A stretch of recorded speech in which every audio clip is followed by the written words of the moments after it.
Quand il dit « vos fils et vos filles prophétiseront », ce sont ceux-là qui amèneront la parole de la prophétie pour changer les cœurs. Ce sont ceux-là qui vont attirer le Saint-Esprit comme le jour de la Pentecôte. Mais ils étaient tous assis dans un même lieu. Quand vous écoutez cette parole, je ne sais pas quelle est la position de l'Église actuellement. Vous êtes assis, vous êtes debout ou vous êtes allongé.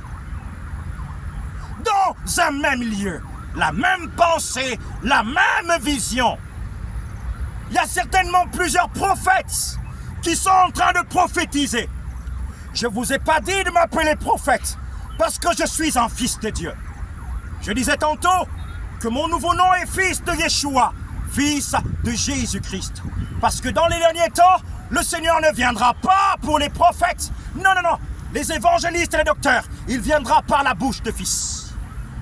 Le monde attend avec ardent désir la révélation des fils de Dieu. Préparons les vases. Heureux ceux qui lavent leur robe.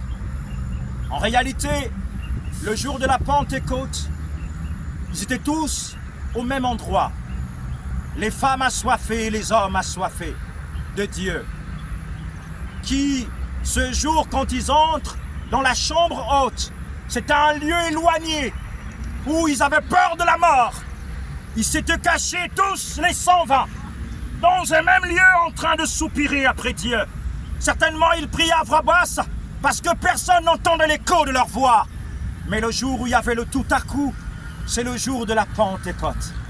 C'était le jour de la Pentecôte. La grande Pentecôte arrive.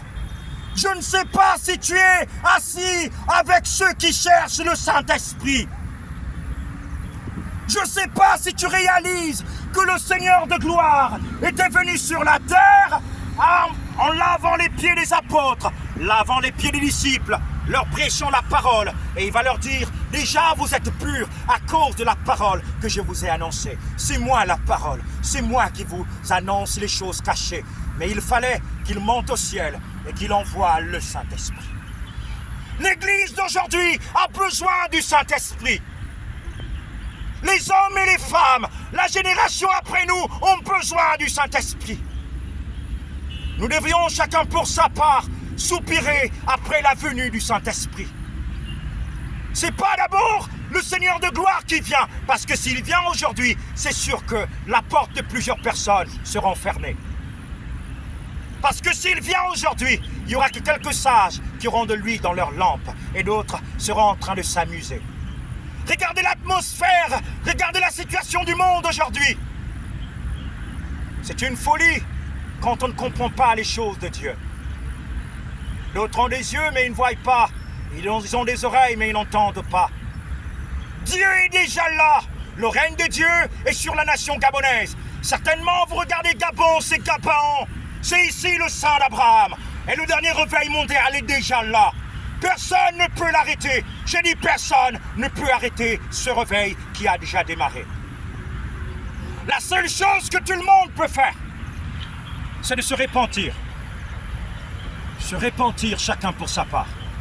Le président actuel, le président Brice Clotaire-Oligui, repentance. Ses épouses, les ministres, tout le Gabon dans la repentance.